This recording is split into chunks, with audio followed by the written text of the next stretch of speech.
Apparently, we can't live stream on Zoom, but we're going to. It's out on Zoom, but apparently we're going to record it and pump it back out on YouTube. So, technical difficulties. Oh, she's got it. Right. You're going to be flexible. I'll put my foot over my neck. If we could all please rise at that, Ken, for the Pledge of Allegiance. Please put your right hand over your heart, face the flag, ready, begin. I pledge allegiance to the flag of the United States of America and to the republic for which it stands, one nation, under God, indivisible, with liberty and justice for all. Roll call, Mr. Russi. Councilmember Lau. Present. Councilmember Crosby. Here. Councilmember Carter. Present. Mayor Pro Tem Davis. Present. Mayor Hepburn. Present. Okay. We have a proclamation. Presentations. I'm going to come on down. I'm going to invite Mr. you. Mayor? What? Before we do that, I'm sorry. Boy, I already knocked it right out of the park, didn't I? We are going to do our audited demands consent calendar our first because we have some issues we have to do right now. What have we pulled off that, Mr. Russi? I have a request to pull item A, which is the minutes, B, the audited demands, item F, which is a commission reappointment, G, which is a committee reappointment, H, which is a board representative reappointment, I, which was a committee reappointment, resolution 2234, which is being done at the request of staff and will be dealt with under other matters, and then resolution 2235, which is the UCLA agreement. Okay, that's it. You Are there can any? approve the remainder of council if you choose, or consent calendar if you choose. Do we have any questions on the audited demands consent calendar? Well, I'll make the motion to accept the consent calendar the way presented, less those items we're going to discuss. We have a second. I'll second that. Vote, please.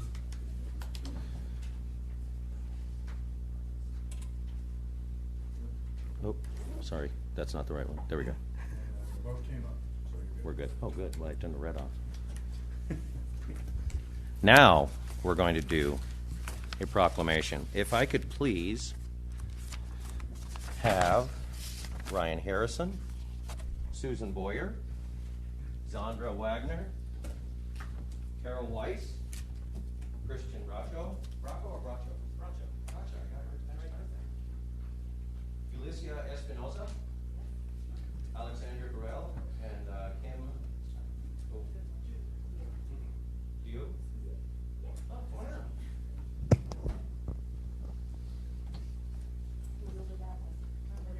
Come on. Don't be shy. Come on. I don't like so much. Come on. Present it to everyone here. I think I actually can see this. I can read this. How are you all? Good evening. Thank you. Good to see you again. All right. Good to see you again. How are you?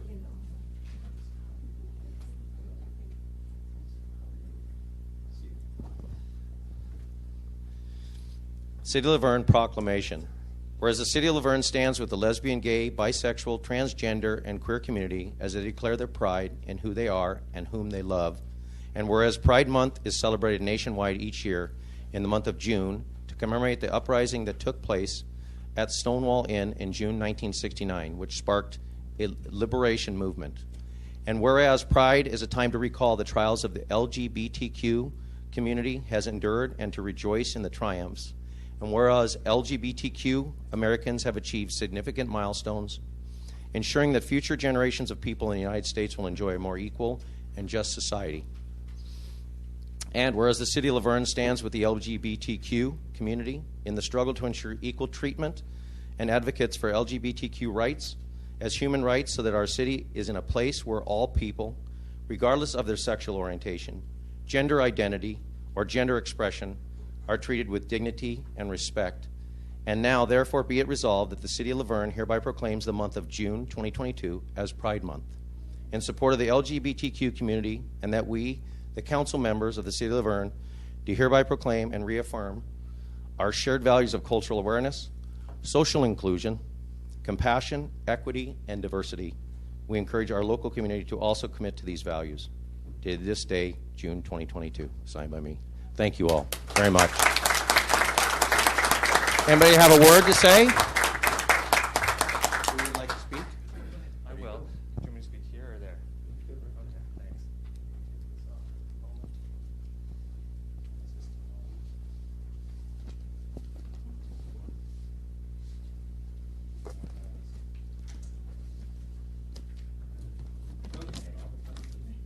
So, good evening. Good evening. You can go ahead. Good. Good evening, Mr. Mayor, Pro Tem, council members. Thank you. My name is Ryan Harrison, and I am a son of the city of Laverne. I grew up here, and so I'm honored to be one of the recipients of this important proclamation. And I want to unofficially, but humbly, receive it on behalf of the certifiably fabulous LGBTQ plus community, of which it should be very clear I'm a proud member, but also on behalf of the Laverne Church of the Brethren, which is a stalwart ally organization, also represented here by Pastor Susan Boyer and Carol Wise, who's also here. And I have worshipped and been a part of the worship services at the Laverne Church of the Brethren for over 20 years. I don't need to receive it on behalf of the university because there's a number of people here representing the university, including Drs. Bracho and Wagner and Burrell and others. Oh, and Julissa Espinosa is here. And so I know there are other people out there. But Laverne is my alma mater as well, and it has given me an opportunity over more than 15 years to serve our community through being an adjunct professor. And then finally, I would receive it on behalf of Hillcrest, which is a retirement community where I now work as Senior Director of Wellness and also serve as co-chair of Hillcrest Diversity, Equity, and Inclusion Subcommittee. So I want to acknowledge that there are many communities like the LGBTQ plus community that need and deserve not only the spirit of welcome, but the embodied invitation for their people to live and to grow and to thrive as identified, valued citizens. And so it is particularly wonderful for me, having spent most of my life here in the city of Laverne, to witness the city as it moves along what Dr. Martin Luther King Jr. called that arc of the moral universe as it bends toward justice. So I want to thank the city of Laverne and its representatives for taking this step and for engaging in the community-enriching and, frankly, life-saving work of cultural awareness and social inclusion and compassion, equity, and inclusion. Thank you. Thank you, Ryan. I'll just make a very brief remark. This is going to be my 6th year at the University of Laverne. I grew up in La Puente, which many of you know is not too far from here. Growing up in the 90s, I felt like high school was a very tough time for people like me, who I didn't feel I could be safe at school. So going to college was a chance to be free and to be able to finally be my full self. So every place I've worked, and especially at the University of Laverne, I have felt that it's so important to create spaces where students, faculty, and staff, and community members can feel safe on campus to be truly themselves. And so this year we relaunched what's called the Safe Zone training, which means people who want to be allies, people who want to know more about what's going on in the community, want to understand how things are changing over the last 20 years. There's new language, new kinds of ideas. And this year we trained over 100 people at the University of Laverne around these kinds of things. And really I think what I thought was the most powerful was that people would talk to us about their own family members, their own loved ones, the ways that they already were bringing to campus questions, and that this Safe Zone training we provided was an opportunity to grow and learn and ask questions and feel safe to learn about our community. So I'm just really thankful to the University of Laverne and also the City of Laverne for providing a safe space for people like myself and people like all these folks up here and any of you in the audience who feel like you're an ally to people in your lives who are also part of that community. So thank you. Thank you.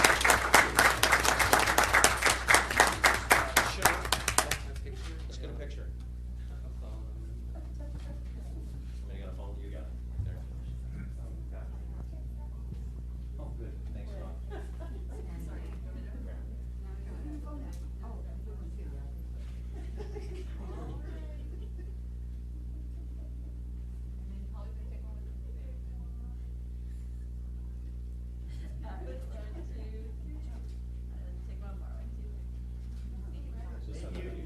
Thank you all.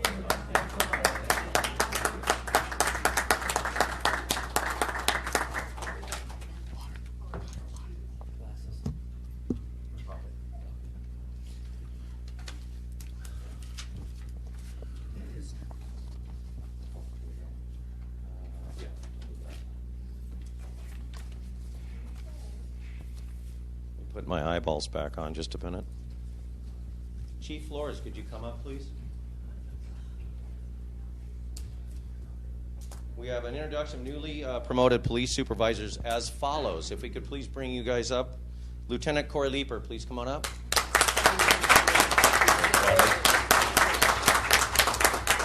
Sergeant Jay Alvarado.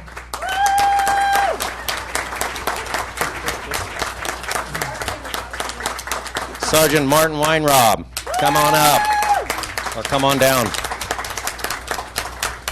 Corporal Bradley Bailey is on the list, but he's under the weather. So I think another round of applause. We've got some great people here.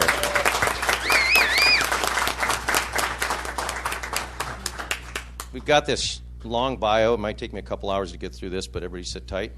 Not really. Lieutenant Corey Leeper. Corey has been with the City of Laverne since July 1994 and was promoted to lieutenant on January 1st, 2022. Congratulations, sir. You're the pride of Laverne. Sergeant Jay Alvarado. Jay has been with the Laverne Police Department since April 2005 and was promoted to sergeant on April 10th, 2022. Another pride of Laverne. Thank you. Sergeant Martin Weinrob. Martin has been with the City of Laverne since April 2000 and was promoted to sergeant on April 24th, 2022. Another pride of Laverne. Corporal Bradley Bailey. Bradley has been with the Laverne Police Department since April 2017 and was promoted on May 8th, 2022. Congratulations. Thank you all.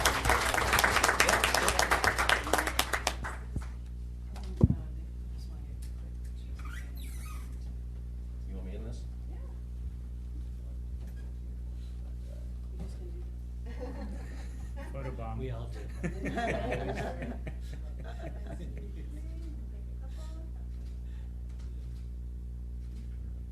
Okay, family members, come on. Get your picture. Congratulations.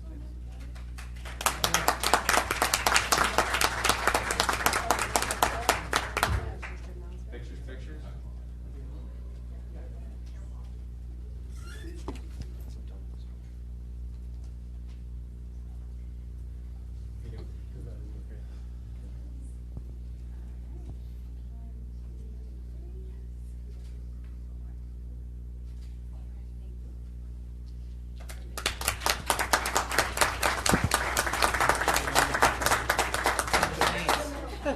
It is a kissing booth. Just kidding. No, like, let them have it.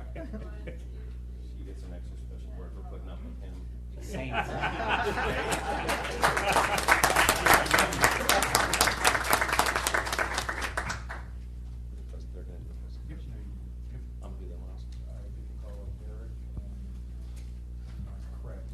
Presentation to the Laverne Canine Foundation, Mr. Shearer and Craig. Craig, come on up. And Denise. No? The mic is yours. You're not going to get it back. That's okay. Mayor and City Council, thank you for hosting us one more time. It wasn't too long ago I was here giving a quick recap of the wine walk of this year. And a little over a month ago, we completed our 8th annual wine walk, annual except for the last 2 years of the pandemic. There was a lot of uncertainty how people would respond after being quiet for 2 years. The response was incredible. We were sold out. We had 1,000 attendees, and it was just a great evening. And, as I've said many times before, we couldn't do it in Old Town without all the support of the community and in particular support of the city. To me, the wine walk is really a perfect type of community event. And for us, it serves really 3 strong purposes. One, it's one where the business community in Old Town is actively engaged in the event. Those 1,000 people weren't just walking around a convention hall or something. They were actually in the businesses, talking to the owners. It was a great interactive, you couldn't pay for that kind of promotion. Number 2, it provides some substantial financial resources for the Old Town to do the activities and the improvements that we partner with the city on. And third, probably one of the things fondest to me is we've been able over the last 8 years to partner with community organizations, and in this case with the Laverne Canine Corps. Over these past 8 events, we've been able to contribute right about $40,000 towards community organizations and activities. So it's with great pride, and I'd like to recognize Marianne Stark, who's a member of our board for many years.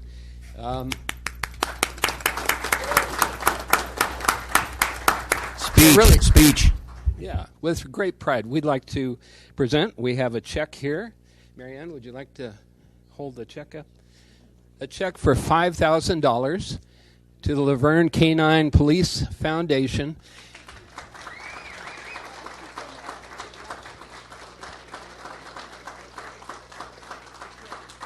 Yeah, the Canine Foundation, I think, is a perfect example of a community group that really stepped up to help the city, help a well-needed activity and providing for the canine. Ron, would you like to say a couple of things?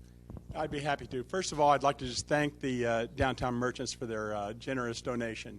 It's much appreciated. We're on the road to get our second canine. As you know, we've already been able to purchase the first one, and it's been out there working. And again, I think it's a safety issue for our police officers. And I'd like to say one other thing with the other officers here. With what happened in El Monte, it could happen anywhere. And I just hope you guys think about what you're doing out there and be safe, because I care a lot about you like the community does. I hired a lot of you that are standing over there, and I'm quite proud of that. But again, be safe out there. It's a scary time, and I wish you the best, but be safe. Thank you. Thank you. Tim, could I make one last comment here? As I mentioned before, we couldn't do this without the support of the city. And I'd be remiss if I didn't recognize Bob Russey at the head of the organization for these many years, supporting us in so many different ways. We couldn't have done many of the things that we're doing. So Bob, personally, your involvement has really meant a lot to me personally and to the group. And so thank you for all of your service.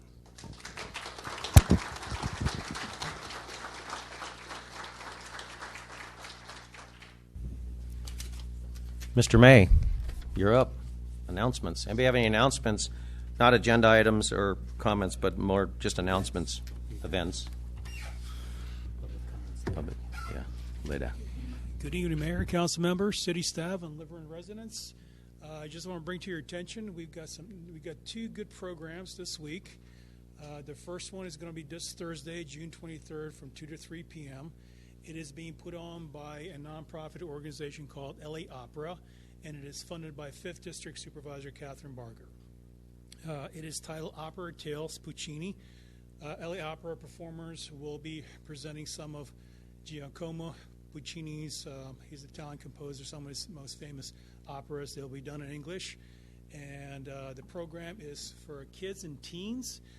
Children 9 years of age can come, but they need to be accompanied by a parent or caregiver. And there is limited attendance, and advanced registration is required. Anybody who's interested can come into the library, or they can go online to visit.lacounty.org/events and refine the search by putting out Laverne Library or June 23rd. That information will come up. The second program, What time is the event on the 23rd? It is from 2 to 3 p.m. this Thursday. Thank you. The second program is our third session of our Smarty Pants Story Time, and that's going to be this Friday, June 24th, from 11:30 a.m. to 12 p.m. It is for children's ages 2 through 5. They have to be accompanied by a parent or a guardian. There will be books, songs, rhymes, and movement activities. And as with the LA Opera program, attendance is limited, so advanced registration is required either in the library or online, again, at visit.lacounty.library.org. Next Friday, July 1st, will be the fourth and last session of the Smarty Pants Story Time. Then we're going to have a 2-week break, and the Smarty Pants Story Time will resume again for the next 4-week session on July 22nd. Okay, please come and check it out. I think you'll enjoy it. Thank you, George. Anybody else for announcements? I just had a couple quick ones. The audited demands, I don't know if people really paid close attention, but there was a whole bunch of $10,000 disbursements, and those were from our business assistance grants. I think this month was 200, and the audited demands was 250,000 plus that were given out to local businesses at $10,000 increments. Leah, where are we and Eric, where are we right now? We are, I've submitted 52 for approval. If you can come up. Yeah, please. You're the boss. I've submitted a total of 52 grants for approval. They're in various stages of process, totaling $52,800. That's amazing. 520, sorry. Add another zero. So we're about little over halfway point of $1 million for our businesses. So round of applause. I think that's awesome. Director Scheer, do we have any idea on the other the homeowners grants? Are we getting close to getting that out? We just put out the request to start receiving applications, so I don't think we've begun processing them at any extent. I couldn't even tell you how many we received at this moment. And that's on the website, is that correct? That is correct. Okay, very good. Also, today I was received regarding the two officers in El Monte that were horrifically killed in the line of duty. It's called PORAC, and it's a website. I did post on my Facebook page. I know we've been posting it everywhere. It's basically a site where you can donate to the officers and their families, and I think it's really important that we their campaign goal is $400,000. I think they're going to pass that up very shortly, but this kind of stuff has to stop, and it's just a horrific thing that happened to those poor officers, especially homegrown. They're from their area. They grew up there, went to my high school, so these things got to stop. So anyway, if you find a need to do that or want to, please donate. I think it's extremely important. Tim, can we take a moment of silence? Yes. In remember of those two officers? I think that's a great idea. If we could all just bow our heads for a moment of silence for the two officers.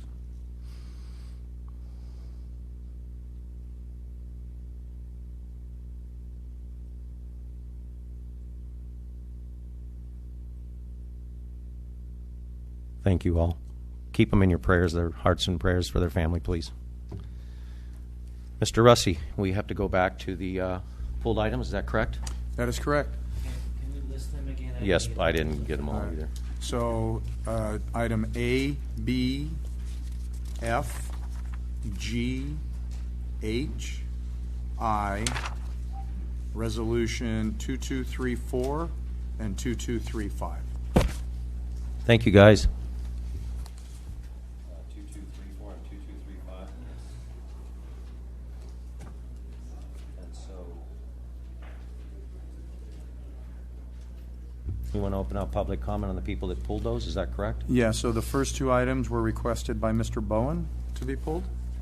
And those two items were the Minutes and the demands. minutes and the demands. Mr. Bowen?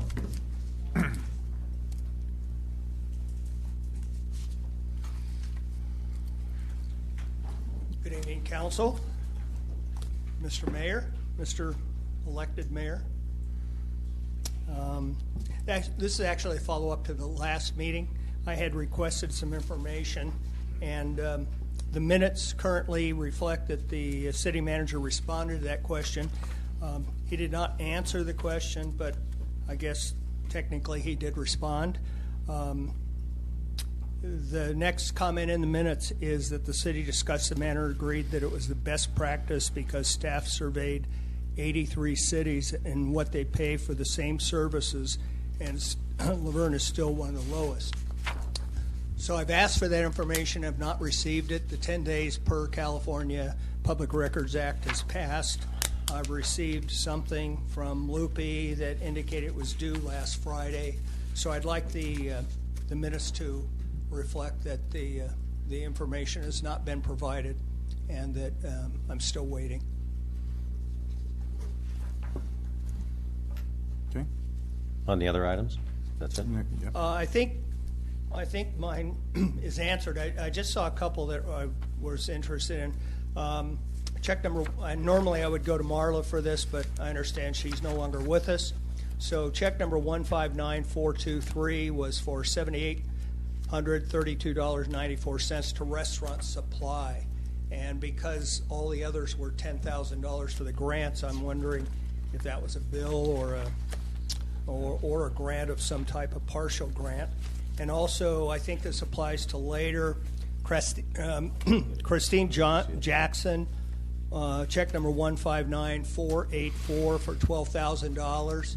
If my memory serves me well, which doesn't always, that she is Pomona Valley, a nurse. That She's the nurse educator. Okay. That's nurse educator. So that I know answer that. will probably get answered later.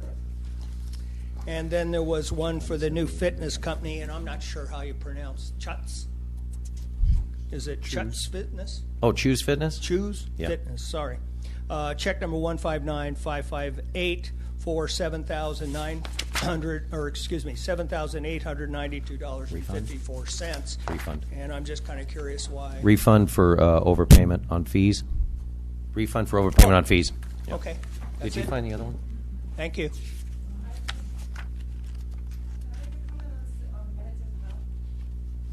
Sure. Come on up. Huh? Oh, I don't know. There was too many things. If you could find it. Thank you. Good evening. Okay. So I look at the minutes most of the time, but I just hadn't looked at them for a while. And when I was reading through it in the packet, just the thing just jumped out at me regarding public comment notations in the minutes of the past meetings. I know it's not the first time, but it says, it's written that the mayor opened public comment. Then it says, there were public comments at the meeting. To hear what was said during public comments, please visit the city's website to view the archived council meeting. Then the following section is for council comments. In that section of the minutes, every comment from every council member regarding ribbon cuttings, events, activities, holiday wishes, and congratulations are detailed in writing. I find the omission of the residents' names and comments from the minutes to be offensive and devaluing those who take the time to come here and stand at the podium. I mean, why don't we just say everybody can see what happened on the video no matter what? But if you're going to include the council, you need to include the residents. A lot of the resident comments are on very important issues, so they should be memorialized in the minutes.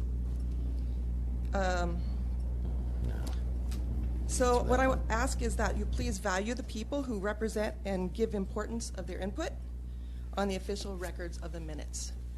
From this time forward, please. Thank you, Ms. Perry. Anyone else have any comments? Do you want to answer? I think We went to action minutes, so I don't know if there's any reason to answer that question at this point unless we want to take up more staff time. But No. We were just discussing. I think we're fine. There's nothing else. Nothing else. No, I didn't have any. I will get back to Mr. Bowen on some of those. I don't have all the answers for you, but I will happily provide those. As far as your comment regarding the public records request, we are still in the process of gathering some of the information that you requested. That's why we asked for an extension. I hope to be able to have that to you by the end of the week. Ms. Perry, we'll check that out too. We'll look into that. Thank you. Anybody else? Then we'll close this and we'll come back up to the dais. We need to put those and we need a motion to accept the rest of the. Well, what? we'll have others, but if you want to do the minutes and the audited demand. Let's do that and then we'll go to the next ones. So if we could do the minutes and the audited demand, do I have a? I'll move that we approve the minutes and the audited demands. Do a second. Second. Vote, please. Did it right this time. And that is a unanimous vote in favor of those items. Okay. Mr. Russi, we are now. So I have, and these are all requested by the same person, and they're all regarding the reappointment. It's F, G, H, and I. Okay. There's also another one, but I think we should take all these, and then we can move on to the other one. But Danita? Good evening, Ms. Beauchamp. Oh, that's right. I got to look over here now.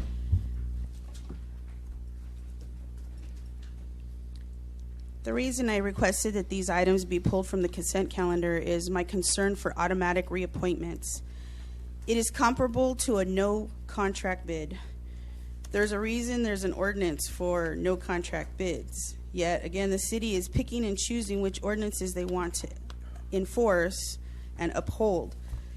The city decided to go with district voting, which took away the voting rights of the citizens of the city. And with that, now with these automatic reappointments, it prevents the residents from participating in a group that they may want to be involved with, now that there's limited representation for themselves depending on where they live. I don't know, not everyone here may know that with the district voting, the mayor is a rotation, and there is a possibility that the council member serving your district may pass on the option of being or serving as mayor. So there are times where a district may have no mayor representation specific to their district. So going with this automatic reappointment, I think, is just another slap to the face of the residents of this city, that they do not have the option of participating in these committees and oversight and boards because you automatically choose to give it to the people who are currently serving. And that's not to say that they're not qualified. I'm sure they've done a great job in the past, but I think the right thing to do is to at least open it to the residents, allow them to submit an application or throw their hat in the ring, so to speak, and if they choose not to and there's no person that wants to move forward with that, then it should be offered to the existing people. Would you like to re-serve on this board or committee?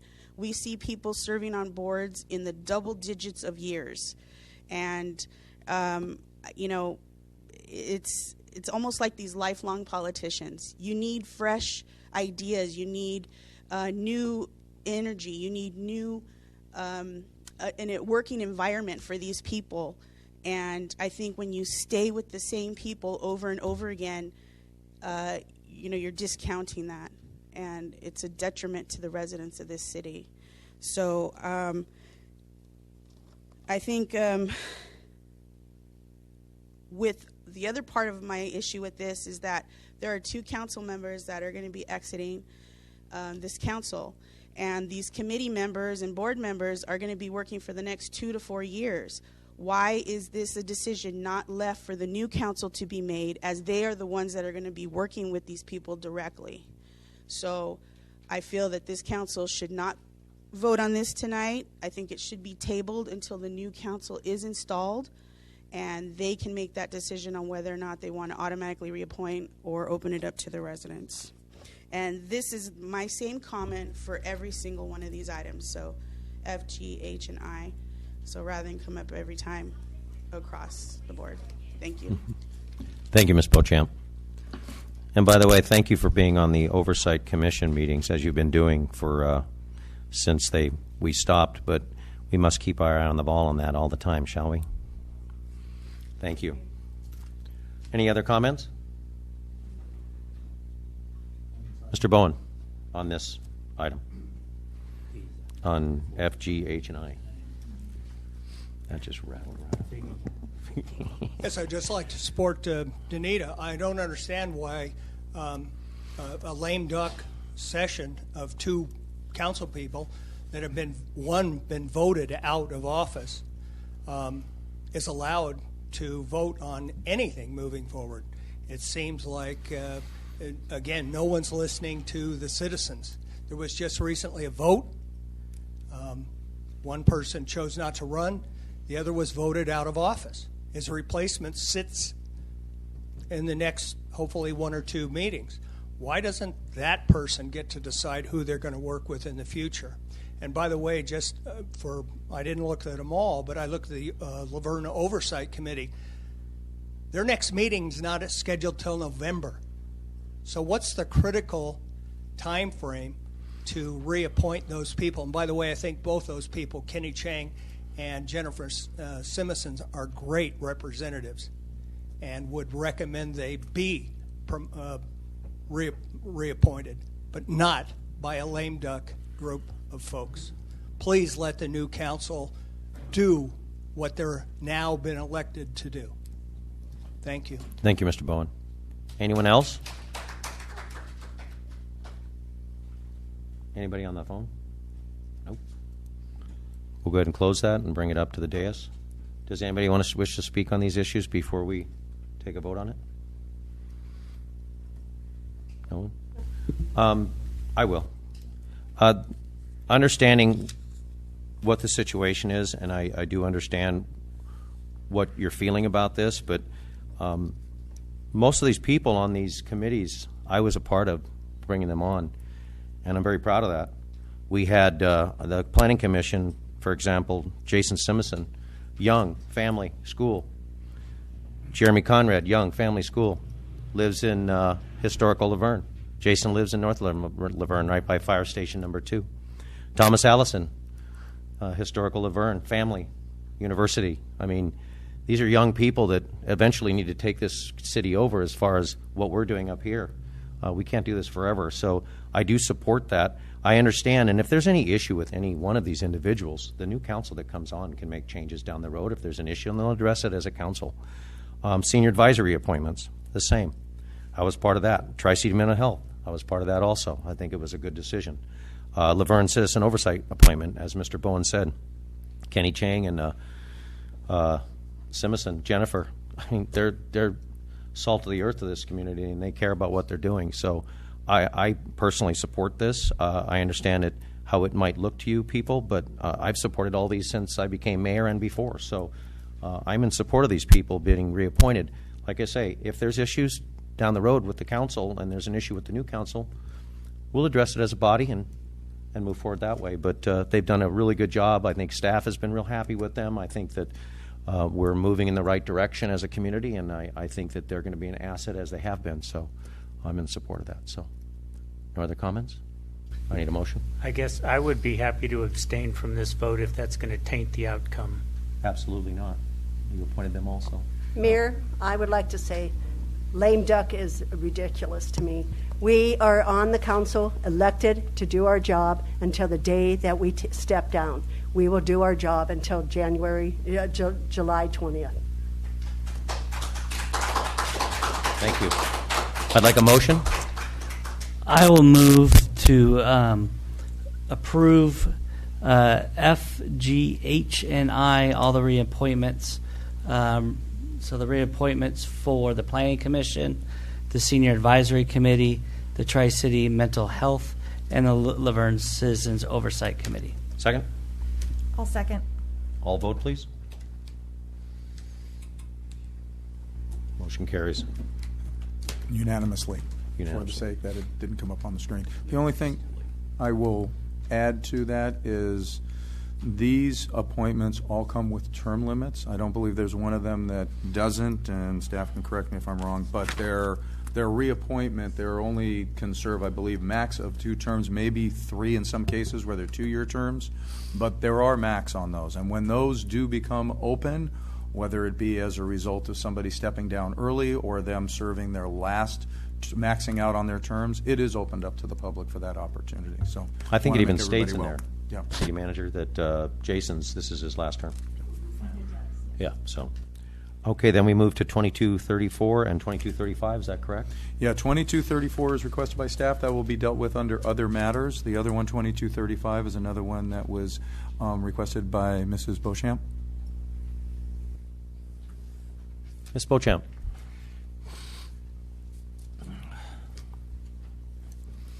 I do have a question, though, just prior to what Mr. Russi stated, that to my understanding, Mr. Allison served when Ms. Lau came to the council when she was on Planning Commission.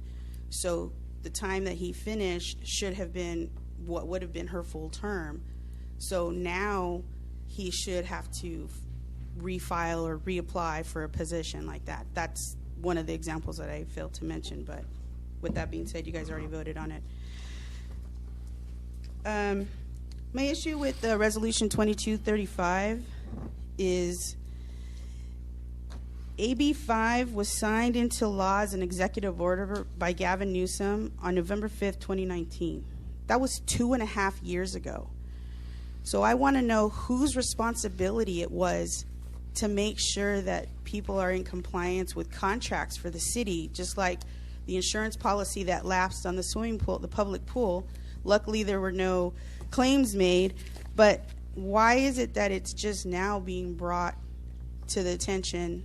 I'm guessing because our new chief, who is excellent and goes through everything with fine-tooth comb, I don't know, but I would like to know who's directly responsible for that.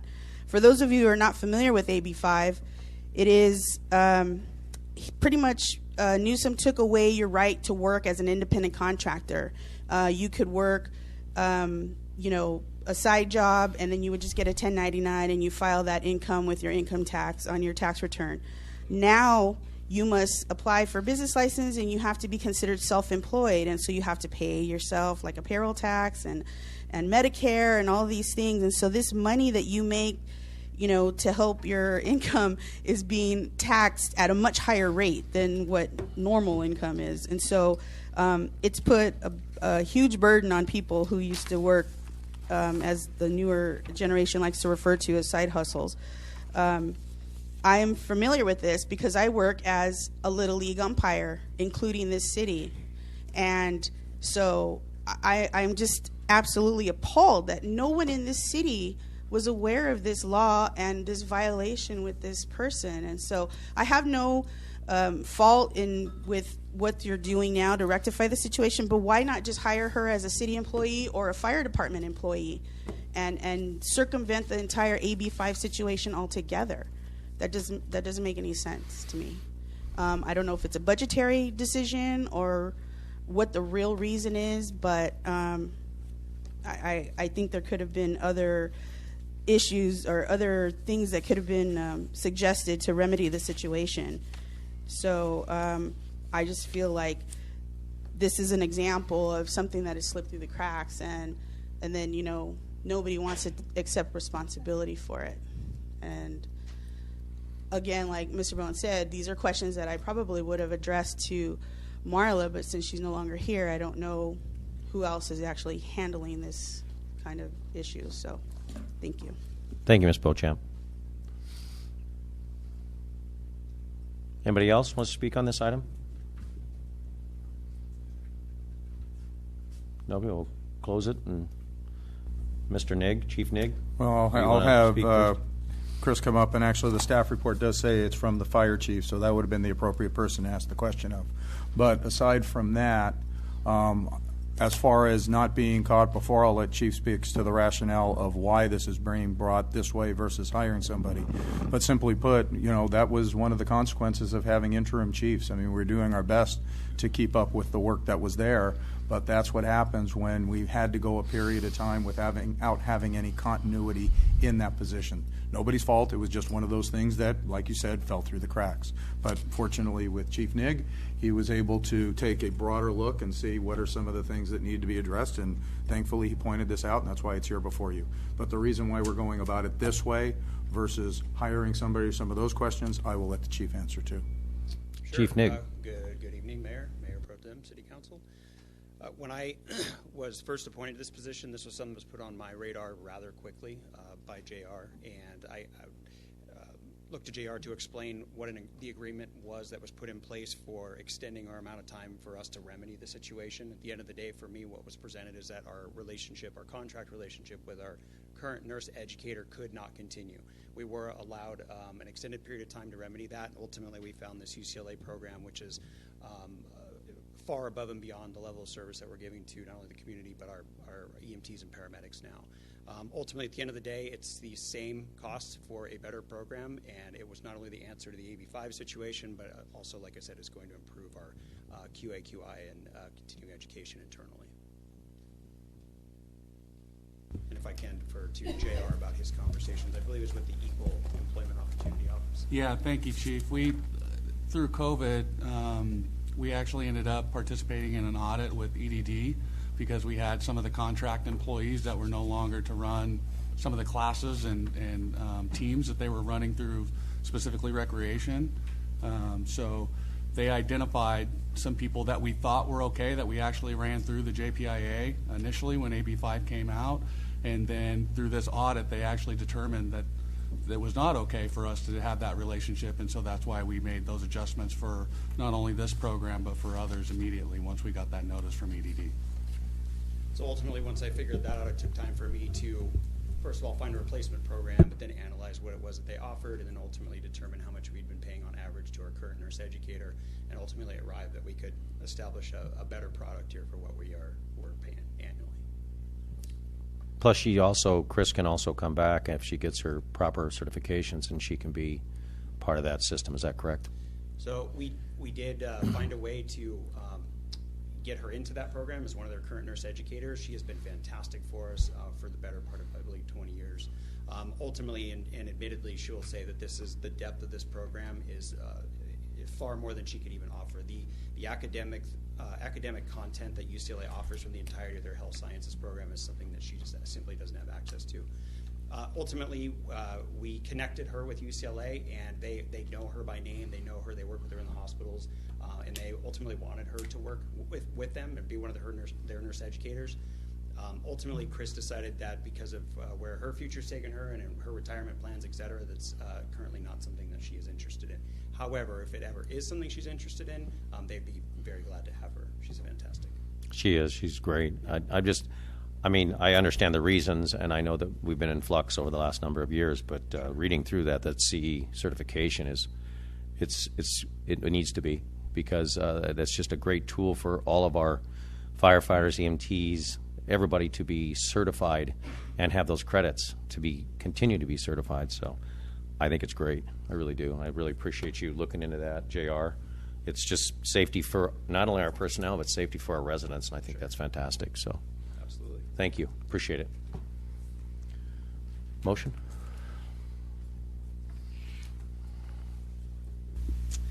I move to approve Resolution 2235. Second? I'll second. Vote, please. I'll second. Put it on the mic.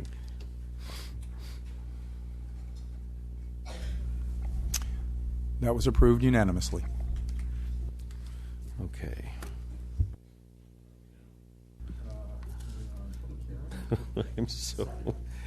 Item 7, utility users tax hearing. Mr. Russi. Yes, I will handle this item, Mr. Please, Mayor. Thank you. take it away. As council is aware, you just, under consent, approved our budget for the coming year. Within the revenues, there is an anticipation of the continuing of the utility user tax, which is estimated to generate roughly $3 million.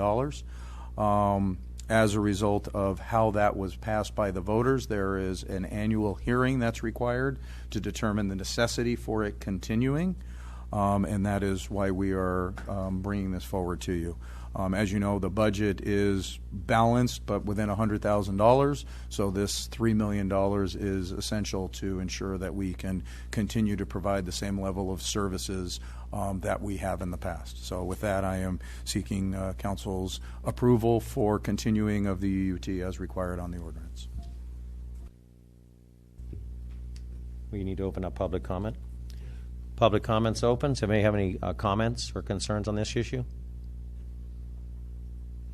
Anybody on the phone, Chair? Those 4 people there. Close public comment, bring it back up. Any questions or comments for staff? And I'll take a motion, please.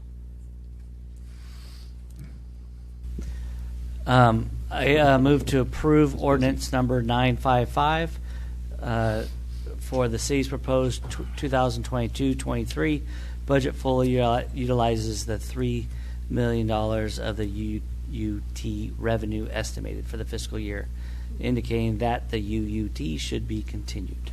Second? I'll second that. What? Second. Vote, please. Again. And that was unanimously approved as well. Oh, He's got it. Okay.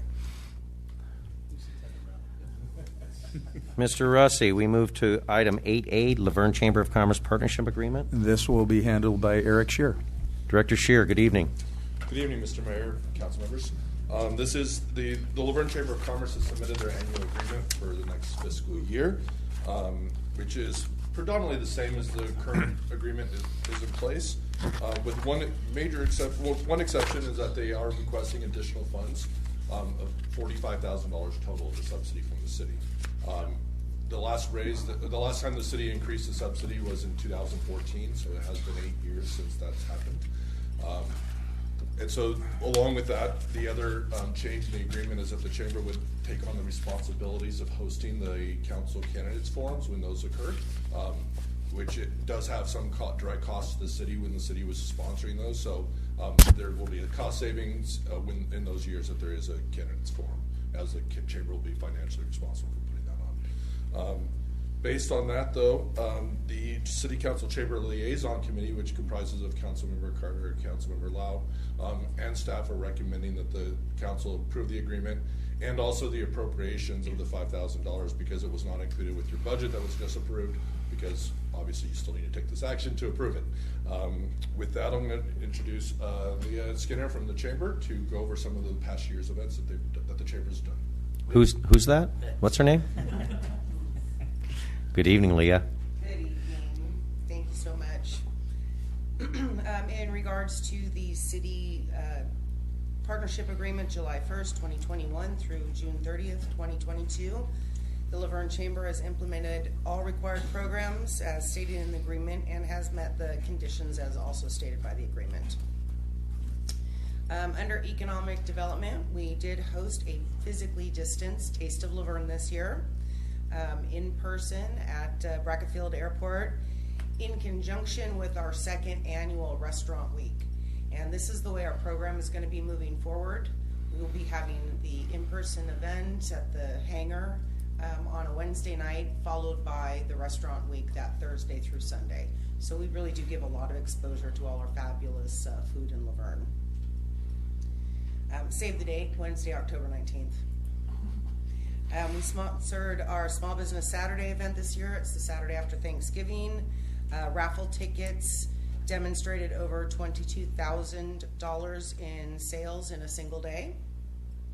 We participated in the 4th of July parade with Shop Laverne messaging. Held our 3rd annual Excellence in Laverne Business of the Year Awards. And our chamber ambassadors welcomed over 36 new businesses to Laverne this past year, which was very exciting and had been quite dead for a few years.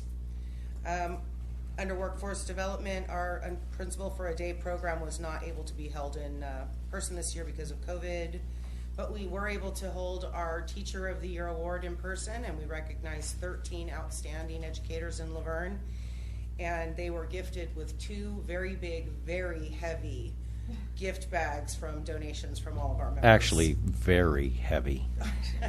They were massive. I couldn't believe it. It was a very generous year. It very was. exciting to see everybody in person again. And we were able to award 6 scholarships totaling $3,500 to 2022 graduates.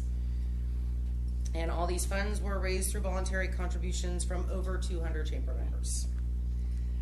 Community outreach, the chamber hosted our spring community yard sale, and we're able to report that 9.9 tons of waste were diverted from landfills this year. We were unable to host Love Laverne due to COVID restrictions. Sorry, I have to keep repeating that, but we are working on spring 2023, and that again is our all-day volunteer day of service, where we're supporting our nonprofits and service organizations throughout the city.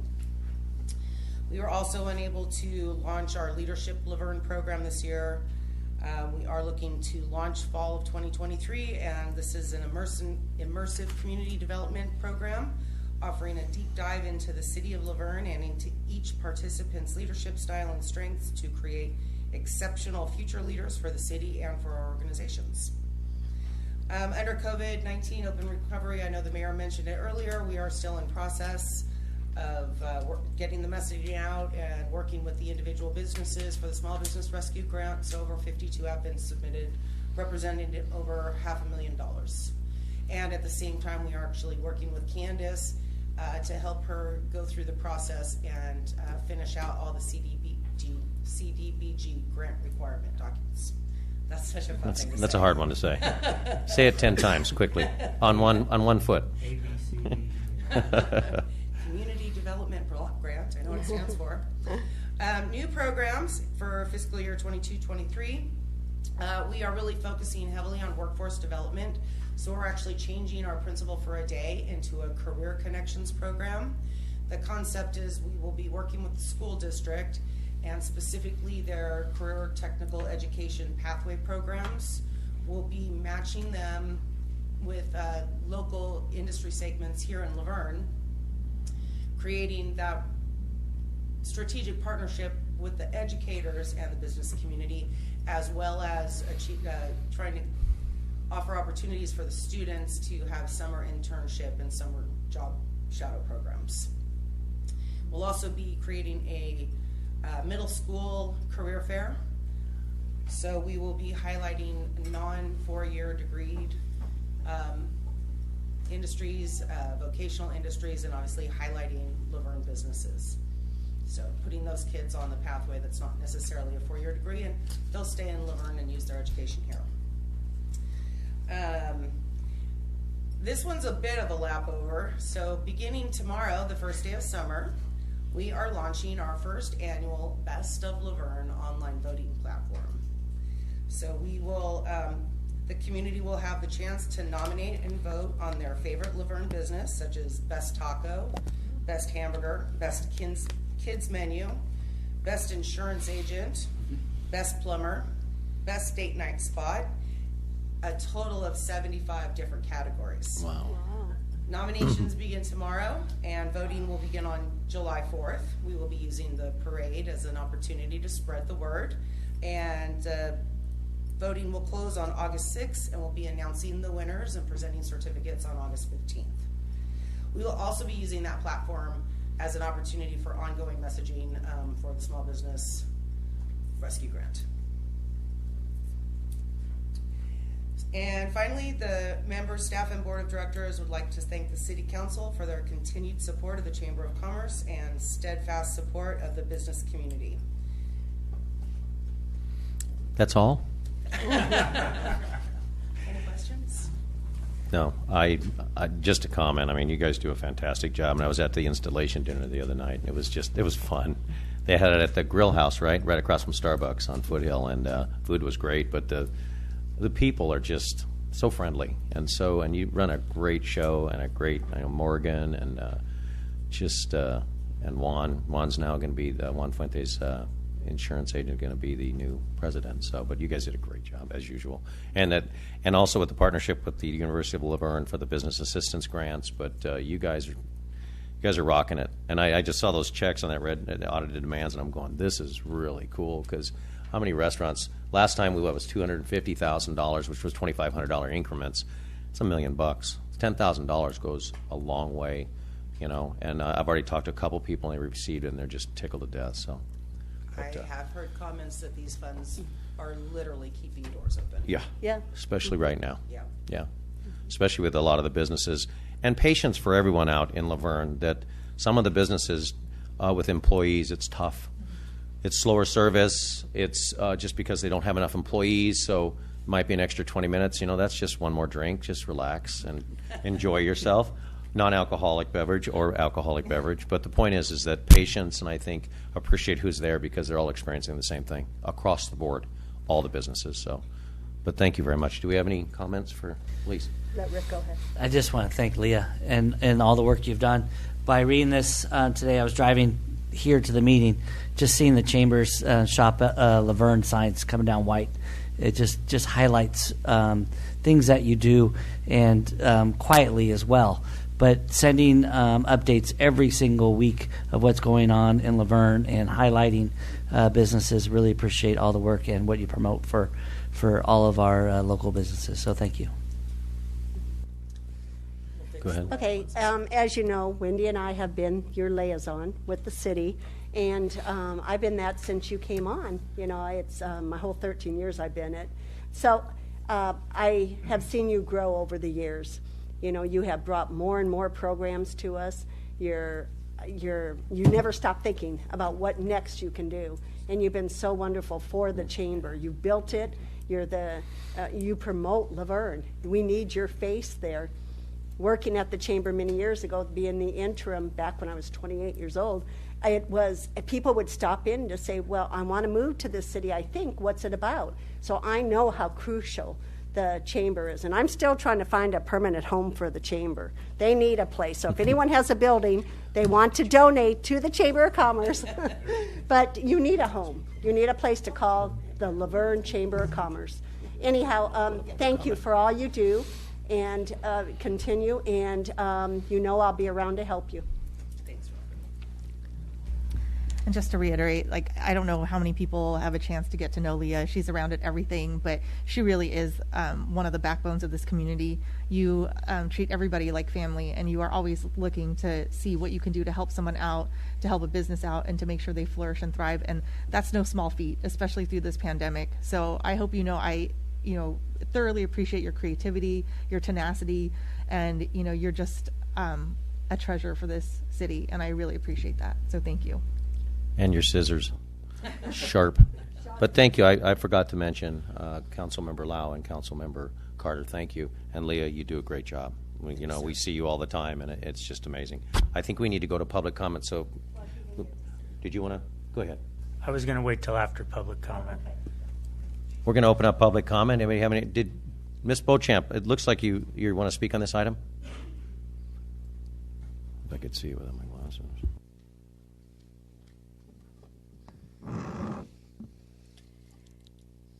I don't have any issue with the way that this agenda item is written, with the exception of the chamber taking over the hosting of the City Council Candidate Forum.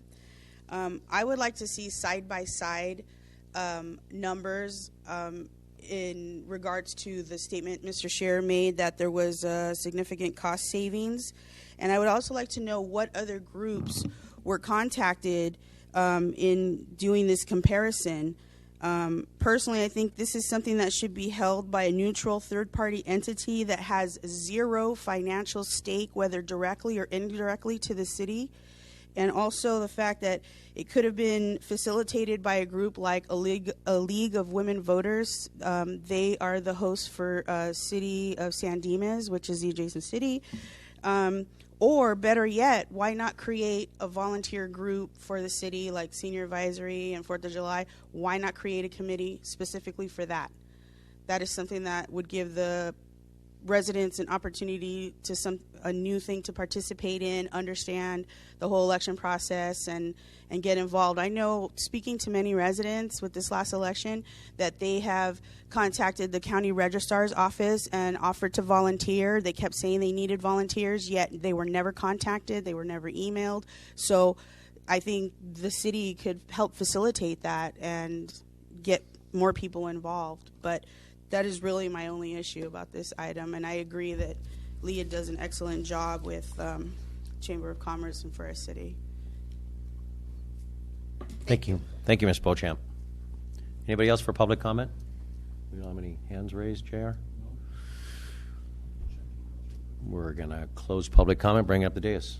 Mayor Pro Tem Davis. I'm just going to say everything, same thing everybody else said. Leah, you rock. Thank you to the chamber. Back when I had a business in Laverne, we were members of the chamber, and it was a nice little, cute little chamber. But now it's really a professional organization, and that's helping Laverne a great deal. So thank you. Thank you again, Leah, and also Director Scheer. Your department works hand in hand with the chamber, and we really appreciate the partnership you have with them. It makes everything successful when we have all hands on deck, and it really works well, along with other parts of the city. Public Works and everybody else, when we have functions, the city as a whole, we really do support our businesses, and it shows in our tax base. It shows in how healthy we are as a city, so we do appreciate it. So, and Ms. Beauchamp, thank you for your comments. We will look into that. I need a motion for another comment. Well, if we are going to look into it, it's being executed in this agreement. We'll execute the agreement, and that's fine. Well, can I make a comment on that? I looked into that too when I saw it on the contract. We talked about it, and most cities do not handle their public forums. And you're supposed to have a neutral moderator that is not part of the city, doesn't live within the jurisdiction, and is handled outside. Leah does not live in Laverne. She is our chamber director. She's ran many of these in the past. We were so impressed to hear her knowledge in running these. So that's why we agreed that we wanted that in the contract, because she has the experience to do it, and it needs to be done professionally. Well, I think the big concern, too, was the financial attachment, but they are going to run it independent of the city. Mm-hmm. Okay. Motion? Go ahead, Wendy. I move that we approve resolution number 2239, approving the Laverne Chamber of Commerce's partnership agreement, which includes programs and funding for a 12-month term in the amount of $45,000, and approving an additional appropriation of the $5,000 increase in Fund 101-3006, an incentive subsidy program for business recruitment with a cost not to exceed $3,000, subject to agreement provisions, and continuance of the previously approved line of credit not to exceed $10,000 from July 1, 2022 through June 30th, 2023. And I'll make the second. Very well done. Vote, please.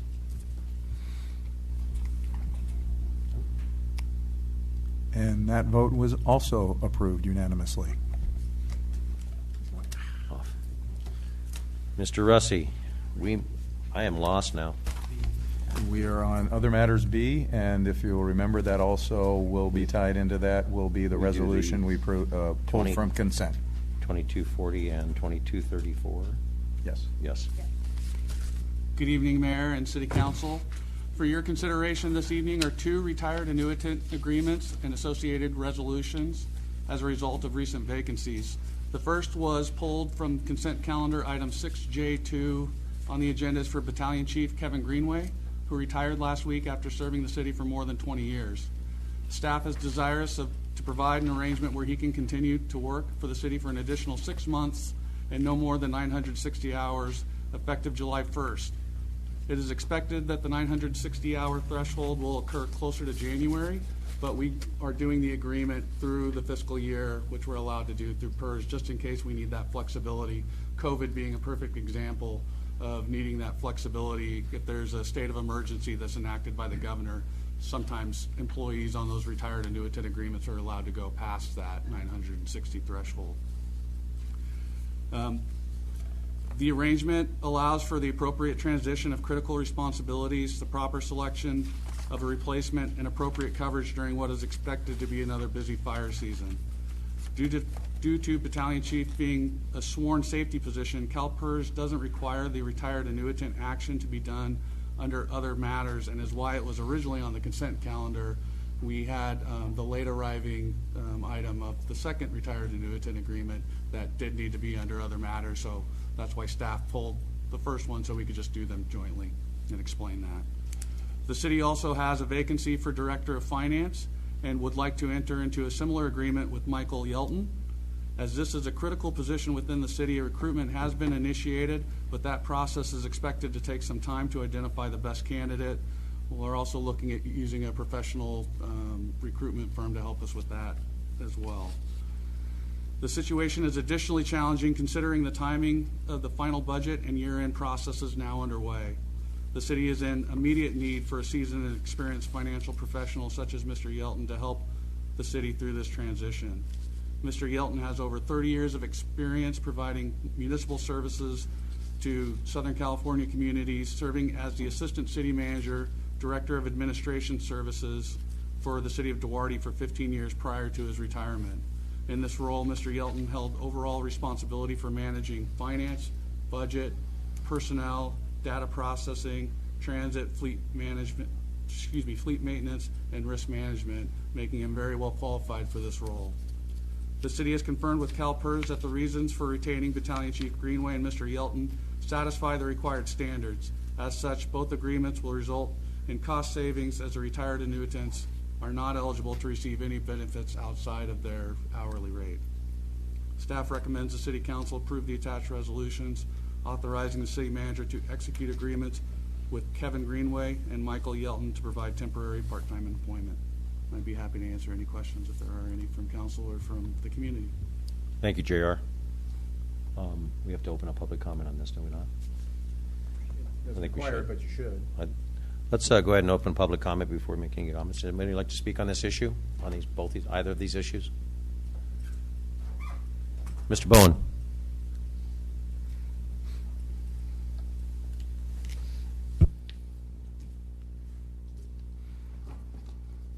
Maybe this is more of a statement than anything else, but last meeting 2 weeks ago, all I heard was praise for Marla Pendleton. What a great job she did.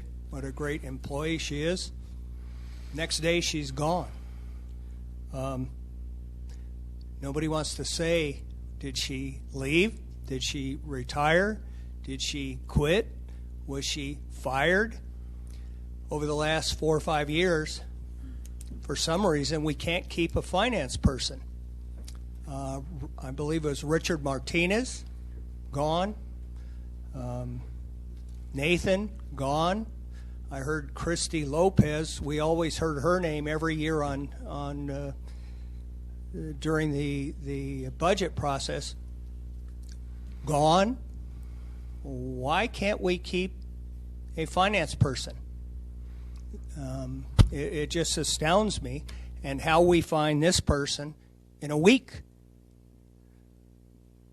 My understanding is she left a week or so ago. So here suddenly out pops a retired person again to fill in such an important job. And I believe JR just mentioned that it was critical to do this now because of the budget process. Well, the budget just was passed tonight. So it doesn't sound like it's critical to the budget process. So I understand we need a finance person. We need a director of finance person. We need a damn good one. Be nice to have somebody that stays around for some reason. And I know from an HR standpoint, nobody will ever tell us what went on. But it's just very funny that we have been unable to keep such an important position filled within this city. Hopefully that changes soon. Thank you, Mr. Bowen. Any other comments? Nothing online. We'll go ahead and close public comment. Up the dais. Any comments? I just believe that it's really important to get interim people in right away. They're not permanent people, but to fill the gap, and so that we can go out and hire the right person. But the budget process of just getting the budget right now, the budget is going and changing and moving on to the next step. There's not one cycle, then they're not doing anything for the next time. And having Greenway coming back and work for us. Excellent employee, does excellent work, and really appreciate to fill in those pieces as well. I'm going to mirror that comment, and it is an interim. Interims can be, if we have an issue, then we'll get another interim, But right now it's necessary. The budget never stops. It's an organic piece of thing that goes out that it constantly moves. So, and our city manager had to make some decisions, and he made them, and that's where we're at now. And I do agree with an interim, and I agree with Mr. Crosby's. Mr. Greenman is very good, and he's going to assist us greatly over the next 960 hours or more. Mr. Russi. Yeah, I was just going to say on the comment about the budget, this is the last piece that the public is going to see at the moment. There are still several things, even connected to just this budget that was approved, that are necessary and need to be monitored. Never mind the year-end closing, the audits that are coming. I mean, there are several things that it's critical to have somebody in that spot as quickly as possible. Any other comments, Council? Need a motion. I move to approve resolutions 2234 and 2240. Second? I'll second. Vote, please. Carries. And that was approved unanimously. Nope, that doesn't count. Okay, we're actually now on item number 9, public comment.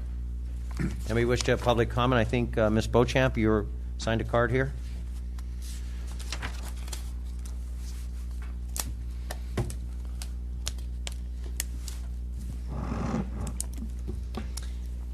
I want to thank Councilmember Carter for making her statement about they're still here doing their job until, I believe, July 20th is the date she stated.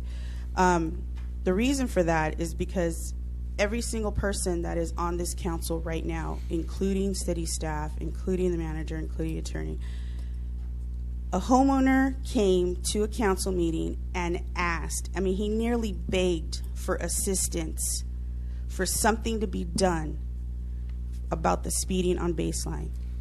And when that car accident took place and Billy Elfman, who was an employee of this city, was killed, that could have been prevented. And if I recall correctly, Mr. Russi stated that he was going to contact Caltrans because it is the unincorporated area of the city and that the city had no recourse there, that he would contact them. And we have not had an update as to that. And then the car accident took place. I thought that that would make him push that up as a priority, and we still haven't heard anything about that. So I want everybody on this council to know that they have a hand in that, because it was brought up publicly and is on record that that homeowner requested assistance and nothing has been done. Nobody followed up on that. So it gives me no pleasure in chastising this council, but sometimes it needs to be done. People need to be reminded that they are responsible for people's lives, and not just his children, his other family members that he has left behind. Heaven forbid that any of the decisions that you and the future council make are that detrimental to the residents of this city. Thank you. Thank you, Ms. Beauchamp. Anyone else? Public comment? Ms. Berry. Oh. Get you.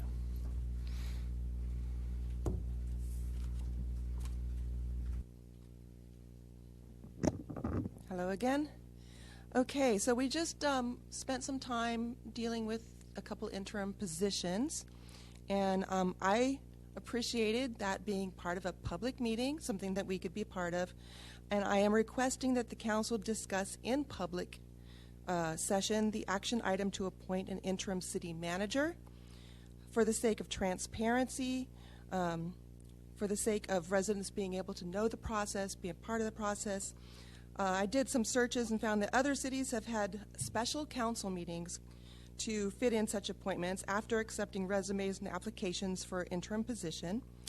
There are many things that we need to be informed about and be part of and understand, who are the candidates, what are the qualifications, how long will the interim city manager serve, will this be 6 months and extended if needed, what is going to be the timeline.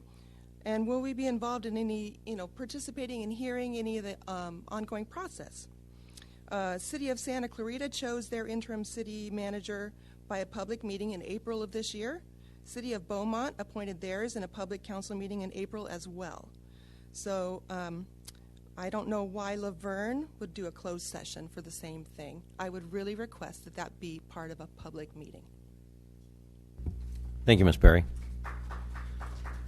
Anyone else wish to speak on any item?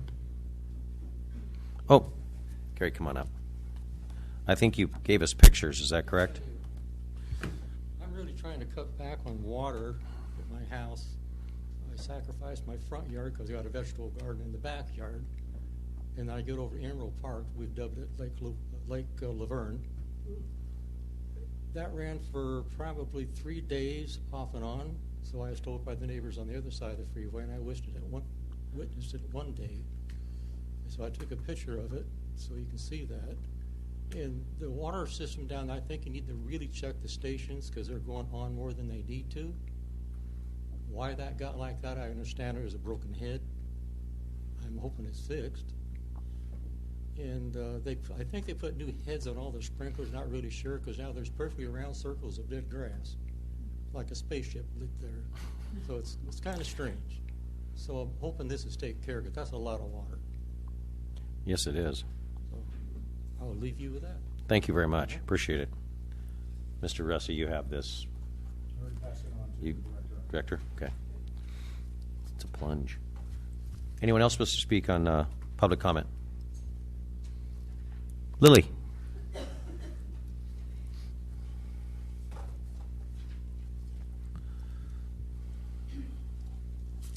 Good evening. My name is Lily Brenner. I only have 3 minutes, right? So I want to agree what they say, Pam, and totally support what Pam recommend has to keep transparency.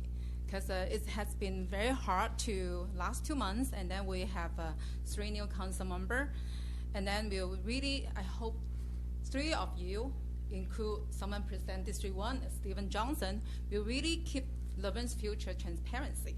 And then I want to say happy retirement, Carter really did a lot of job, and then happy retirement, Rossi, right? So, but why I'm concerned right now, actually, look at me, I wear the rainbow flag, right? So my son, hey, where you going? I say, hey, I go to Prime Month. I need to go to support them.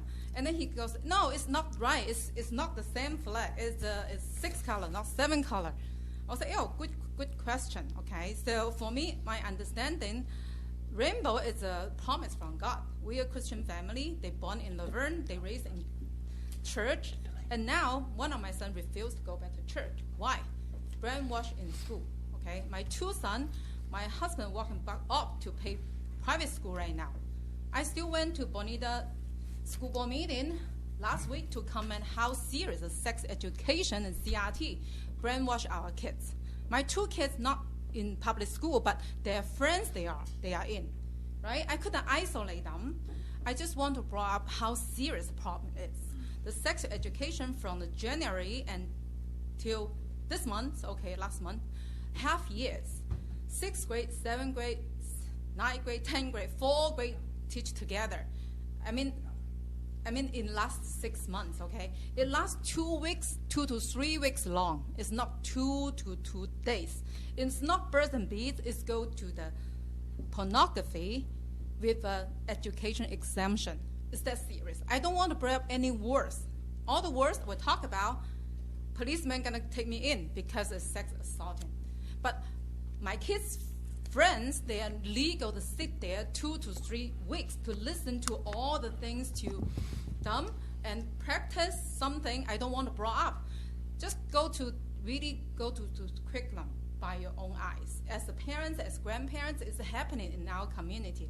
I'm the person who present Bonita Bear Mom. We have a group 100 conservative parents. I really want to know, let LGBT community know they are just part of the community, just like us, individual. We respect them. We have no problem with any LGBTQ. But when my son get confused, I refuse let him to wear pink to go to school, and then he come back to tell you are homophobia. I said, I'm not. I respect them. It's okay. I work with as a designer for many years. I work with the photographer, designer. A lot of them, they're gay, lesbian, blah, blah, blah. They are telling people. I have no problem to respect them and hang out with them. But I don't want little kids, young generation, they feel isolated if they not agree with any LGBT, Pride Month, rainbow. My son want to put the rainbow in my backyard, front yard. I say, American flag is the only flag I want to put in my front yard. So this is rainbow, but it's a promise from God. Fine, okay. I don't want to argue with that. I just want to everybody be very serious. I respect Pride Month, no problem. I hang out with them, but I don't want to be too emphasized to all the young generation. It's really too much, too much. I want to everybody to be treated equally. Yeah, thank you very much. Thank you, Lily. Yvonne. Is it me or are you getting hot? Hello, everyone. Lily, thank you so much for representing and, really doing your best. I appreciate that, honestly. I guess I don't feel like Lily does. I feel like we really need to do more to support the LGBTQ community. I heard a story that of a lesbian couple here in Laverne with kids who were harassed by their neighbors, and they ultimately left. And that's not the kind of Laverne that I don't think any of us really, want us to be, right? Harassing to a special group of people. So that really did touch me when I did hear this story from a neighbor, from a friend of those, of that lesbian couple that had to, that felt the pressure and really the harassment and felt like they didn't really belong here in Laverne and they needed to leave. So that was very heartbreaking. So I honestly would like to celebrate Pride Month every June. I'd like to see more done. There are other cities in the county that raise the rainbow flag, right? I think I've seen one rainbow flag in the city of Laverne, and that was at Starbucks. But yeah, I'd really like to work towards doing something more next June to celebrate Pride. I do see Pride flags hanging around in residences, and I'd really like for them to be able to feel like they are valued and included. Thank you. Thank you. Anyone else wish to speak? Mr. Gabaldon.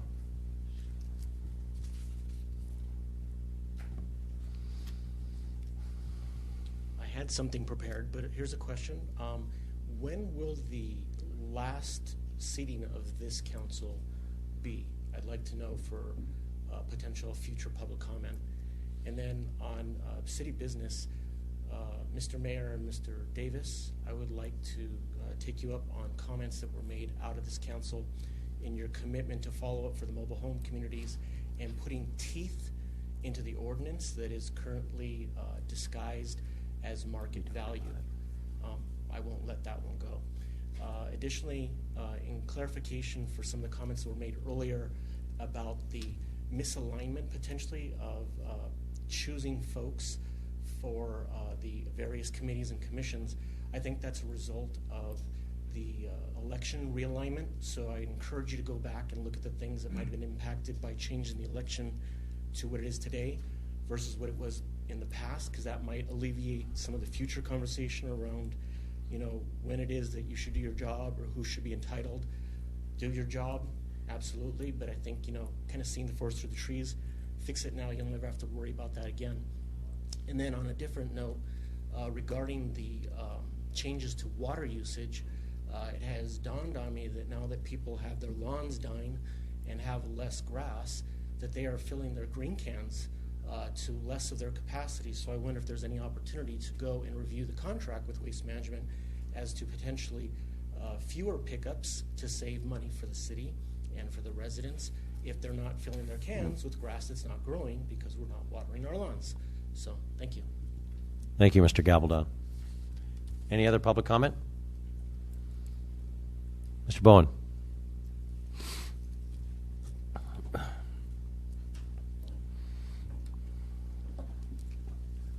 Council. I'm reading the closed session. The City Council meet for the closed session. So maybe I'm unclear. I'm not familiar with Government Code 54957, but it says you're meeting for the following purpose: public employee appointment, interim city manager. So is it a discussion about an appointment? We just had 2 discussions this evening that were up for public comment, up for everything else, about 2 interim appointments. But this says public employee appointment. Does this read that you will go into a closed session and pick an interim manager tonight? Or does it mean you will have a discussion and then bring it back to the next council meeting for discussion and possibly a vote? Because I think it is a lame duck. If you don't like the expression, sorry. But 2 of you are gone. And for the city manager to announce that he was leaving last meeting, and then for you 5 to pick an interim manager, is one of the worst things I could possibly imagine. And I just can't imagine that the 2 new council people feel anything other than that. And I've seen this power grab by other cities, other councils in their last meeting or 2. And I guess if that's what you want your legacy to be, that's how it'll be. But you should not pick an interim manager for this city until the new council is in place. Thank you. Thank you, Mr. Bowen. Anybody else wish to speak? We're going to close public comment. Up to the dais. Mr. Russi, you have a... Yeah, I've got a couple here that I think I can respond to. As it relates to the last public comment opportunity for this seated council, it is tonight. The next meeting that they will be at, it will be at the beginning of the meeting that we will certify the election results as we get them back from the county, and then the new electeds will take their seats. So this was that last opportunity. As it relates to the question regarding baseline, we have pushed back, and we had been pursuing with the county, with Caltrans, even prior to the accident and after the accident. We sent a letter with the mayor's signature directly to the Caltrans director seeking for some type of remedy. So those actions have been taken to the extent that the city can. We will pursue further as we have with our state representatives, and I would encourage individuals to make contact with them as well. We are doing our part as best we can in that regard. So on the last part, as far as the interim city manager, there will not be an appointment tonight. It is a discussion by council. The approval will be put before the upcoming council. What is being discussed tonight is there was direction from council out of the last meeting, last closed session, and we are bringing that back for this group's at least discussion and consideration of going forward. So there will be no action on the interim city manager from this council. On that note, I'd like to just, if I could, with your consideration, just say a couple words. I know that I have several meetings left, and I will certainly reserve some of my comments to the last, but I know for some of the community and some of the staff, the announcement of my retirement was a little bit of a surprise. It's honestly something that was a very emotional decision for me to make, and one that I think is best for myself and best for the organization maybe moving forward. I'm very proud of the work that I was able to do with this council and prior councils. So I appreciate the team that we had, and I'm sorry that for 2 of you I didn't get the opportunity to work with you for more than just a couple of years. But I think we faced a lot of challenges. I think we had a lot of accomplishments. And I really think I thank you for that opportunity. It's been a blessing to serve this council and this community.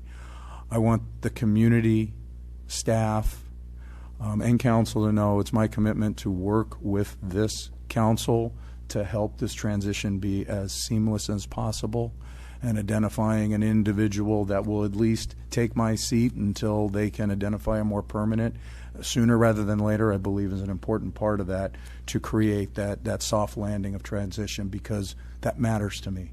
It matters to me for the staff that this community benefits from, and I want to create as little of a disruption for them as possible. So I appreciate your willingness to let me be a part of this for as long as possible. It will be a longer process, so the question of how long will this person be here, the interim, it could be a total of 4 months from beginning to end. We're already started the recruitment. It could be 6 months. It'll take as long as it takes to identify the most appropriate person to fill this seat going forward.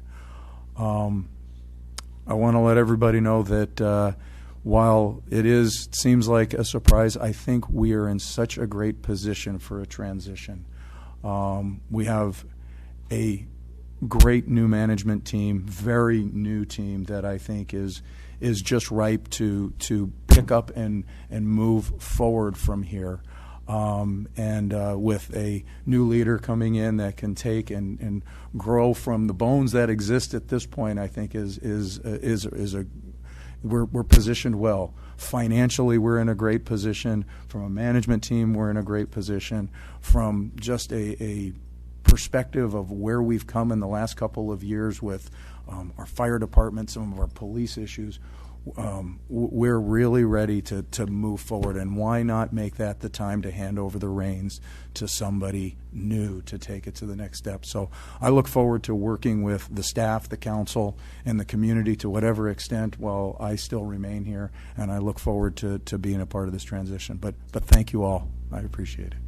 Thank you, Mr. Russi. Can I just do one comment on Mr. Gabaldon had mentioned regarding the mobile home communities? I did bring it up to City Manager Russi, and he's looking into that. And I think the basic concept was to tighten it up to make sure that the protection of the homeowners are prime concern. So. And what I will say is we will pass it on to our city attorney that specializes in that, and it doesn't fall into Bob's purview, but one of his partners, to see if there's anything more we can do. Thank you. Council comments. Ms. Carter. Yes, I will. The masked one. Bob, I'd like to request, can we have the sitting council on the 20th have a few minutes to make final comments? I didn't know this was our last time to speak. 18th. The 18th, actually. yeah. Exactly, so the 20th. At the very beginning, we will have a spot at the beginning for that. Okay, because a couple people told me they wanted to come to my last meeting, so I told them I thought it was the 18th. Okay, good. Something that I would love to request from the public as we move forward with new council and eventually new city manager, new management here. We have a lot of new department heads. We're in a great place. I agree with Bob, and it's because of his leadership that brought us to this point. I would love to ask the audience, over the years I have heard nothing but accusatory comments. I would love to see you take those comments and turn them into questions. We can't answer a statement, but we can answer comments, questions. So if you had a comment such as Joe did, he came up, he asked a couple questions, Bob could write them down, Tim could write them down, be able to answer them. So that's what I would love to see. You need to change the attitude in this city. It's very negative. We need to turn it around. We need it to be positive. And it's in your hands, what you do with it. I'm still going to be involved in this community. I'm going to be in council meetings. I'm going to make you accountable. And so let's change the atmosphere here. Let's make it the positive, good place that Laverne's always been, and bring it back to what it was. Last thing I want to talk about today is our 4th of July. Our committee's been working very hard on our 4th of July activities, and it will start with the parade that morning, 10 a.m. Then we will have that evening, opening at 5 o'clock. We will have the stadium opened up. We'll have a carnival out there. And then ticket sales are going on right now. Tickets are $10 per person, whether you're a child or adult. Doesn't matter if you buy them pre-sale or at the gate. It's best to buy them pre-sale so that you know you got a ticket. There's just so many tickets going to be sold. So you can come to the Community Services Department, the department behind City Hall, and you go around the outside of the building to come into their door, buy your tickets. It's cash only, and I recommend you do that as soon as possible. It's going to be a wonderful event. We have lots of sponsors. We have a lot of vendors. The committee's been worked very hard. Our police department, fire department, every department head is part of this committee, and I'm very proud to work with all of them. So thank you. Thank you, Councilmember Garber. Mr. Crosby, Mr. Road Warrior. Yeah, long drive today. Well, first, and because of that, happy Father's Day, belated Father's Day to all the residents and to the fathers up here. I got to spend some wonderful time away and out of cell service, thank goodness, time too. So it was really good. Yeah, once I opened up my driving home today, had 75 texts and about 50 emails. I'm sorry if I have not answered back any from this last weekend because of so far out. Happy Pride Month. Great showing today, and it's a great day to be a Laverne resident because of what the city has done. I want to highlight something that was on the agenda today. It was the improvement plan for the Monera Square. Can't wait for that to see its fruition. And we talked about today of all the downtown business and wonderful things and action we do there.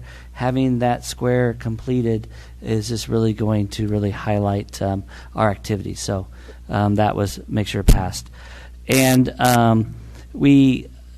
residents might not know of what Laverne Police Department did this past week and their support for the city of El Monte. We went and sent officers down there and really supported them in their need. So I really want to thank Chief Flores and Laverne Police Department for going out and helping out our fellow city in their dire need. And so really appreciate all that you guys have done. Lastly, as this is the last sitting of this council, it's been a great pleasure the last 2 years to sit with every one of you. Your guidance, your support, your help, your teaching, really appreciate it. And appreciate discussions and what we've done for the last 2 years. We've gone through being elected right before closing the whole world down and making through in our city, coming out in abundance with an even greater budget, putting more in our reserves and helping out our residents and our businesses. And it's because of the leadership of our city and the employees, but also especially this council. And it took every one of you to do that. So really appreciate all of your support. And looking forward, change is good too. And one great thing of why we live in the United States of America is that we have peaceful coups, peaceful changes of government. And we need... Well, when people change and things change, it's not like going in other places where it would be a lot more difficult. And so really appreciate change and appreciate that we keep moving forward.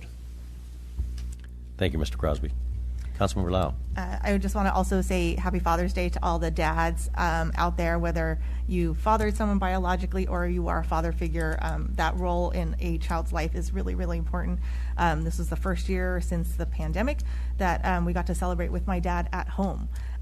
He's still recovering and still going through all of that, but every moment is precious. So I just truly, if you didn't get a chance to say thank you to your dad or to the person that serves as a father figure in your life, please do.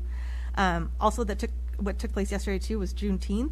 And I didn't know about Juneteenth until a couple of years ago, and I think it's a really important thing for folks to know. It's also known as Emancipation Day or Freedom Day, and this commemorates the date of June 19th, 1865, when federal troops arrived in Galveston, Texas, to give word to the enslaved African Americans that they were finally free. Keep in mind that this is 2 years after the Emancipation Proclamation was signed. And so that is just, sort of mind-boggling, and some of the things that you don't learn about in school, which I hope that's being corrected so that we learn all of our history and not just some of it. I was lucky enough, along with Councilmember Carter and Mayor Hepburn, to attend the Garbus Memorial Peace Garden dedication on June 11th. And I just want to give kudos to Dr. Garbus and his family, but also to the Rotarians who put that event together. That was a true testament to a life well lived. May we all live such a life that we're maybe where we don't all have statues erected to us, but that we are remembered fondly in the hearts of others. I also want to wish a happy Pride to all of the LGBTQ community yet again. It is a hard road to hoe, and I think the folks at Hillcrest can attest. They had a I don't know how many months ago now, but they were put on a program about aging in the LGBTQ community. The strides that we've made till today, we're not always there. And so for a lot of those people to have to live closeted and not to be their authentic selves, that's heartbreaking. And I hope that we do better this generation going forward. And last but not least, for those of you, and I see a University of Laverne t-shirt out there, so for all of you that are alum or have family or friends that are alum, the Lewis Center is actually open for use by alumni, Monday through Friday, 10 to 6. And if you're asking, what's in the Wellness Center and why do I want to go? It's got state-of-the-art gym equipment, there are classes there, and it's free if you're an alum. So I know the hours are limited. That's because student workers we don't have enough student workers. It's summer. But if you are looking to maybe take a break from your gym membership, then go for free at the University of Laverne. This is just another example of an amazing partnership that happens within the city because we have a resource like the university. So as always, be kind. I hope you have a good week, and I hope you're staying cool. Thank you, Councilmember Lau. Mayor Pro Tem Davis. Thank you, Mayor. I want to join Councilmember Carter in reserving some time for the next meeting at the beginning. I know we'll go out early and probably leave early. So, but I want to say it's been a pleasure to serve with all of you. It was a pleasure to serve with Dawn and with Charlie, and now to serve with the four of you as well has been fun.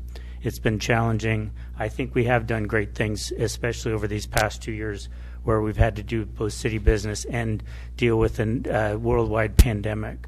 I see great things in Rick and Wendy as the newbies. You guys are going to be able to carry us far, and Tim as the stalwart, you'll keep us going. So thank you all for that. Likewise, I want to wish all the fathers out there happy Father's Day. As an ally for the LGBTQ community, I'm saddened to hear that my neighbors felt threatened enough that they had to move. It's not easy to be LGBTQ, and it's not always easy to be an ally, but there are more opportunities to be allies out there, so please consider being an ally to your friends, your neighbors, your family. They're not that far away from you.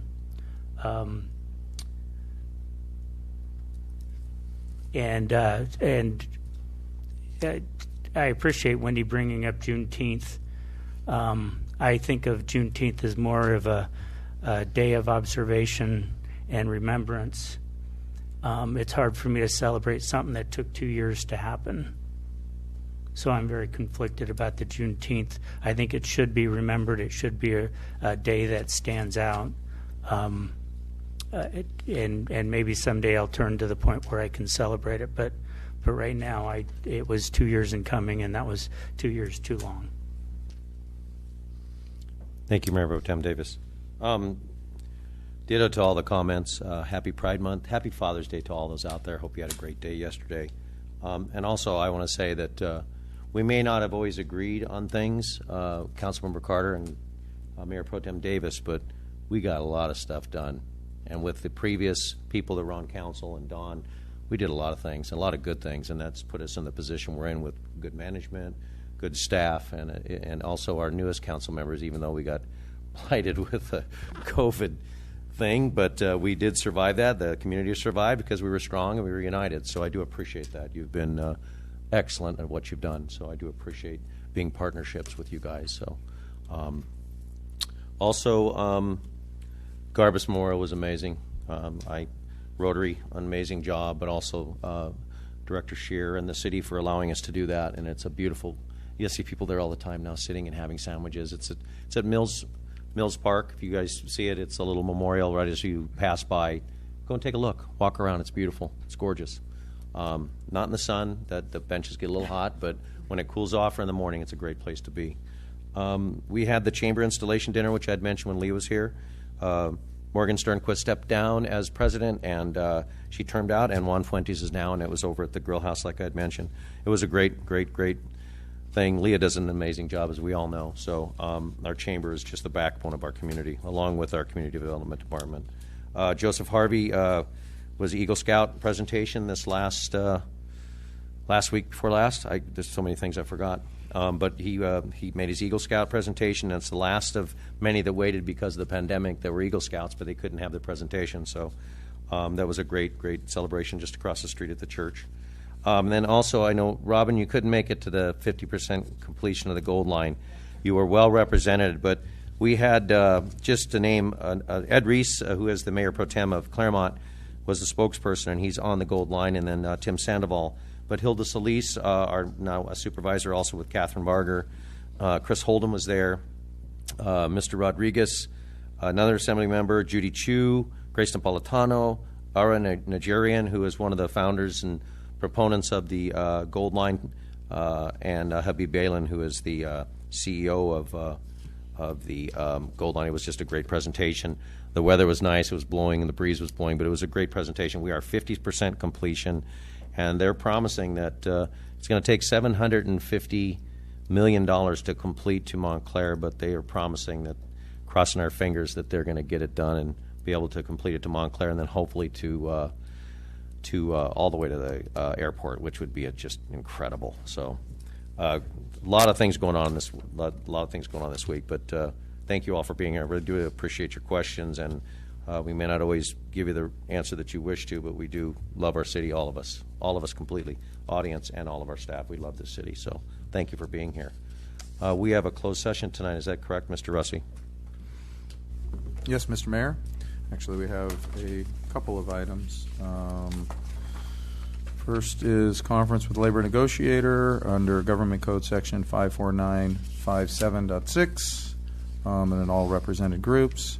And then there is also a closed session, as we've noted before, under 54957 to discuss interim city manager. And also, we will not be reporting out. Is that correct? We will not. And we also, yeah.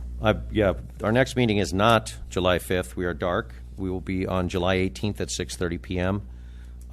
I would like to close in memory of Corporal Michael Paredes and Officer Joseph Santana, the two officers that were killed in El Monte.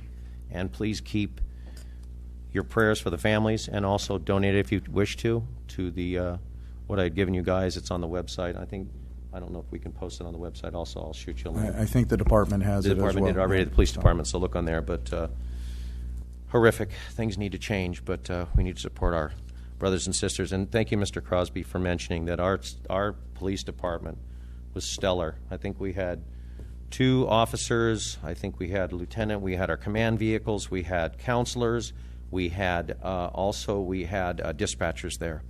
As other cities, we're in Area D, the Area D mutual aid, which means all the areas, they all came in. And actually, I heard from, I think Chief Flores said that one of the residents had seen one of our Laverne PD stop them and said, "Thank you so much for being here." So it does, we get around. We support our local community, so it's really important. So with that, we are going to recess into closed session, and it is now 9. I was looking way ahead. 8:34. Thank you all.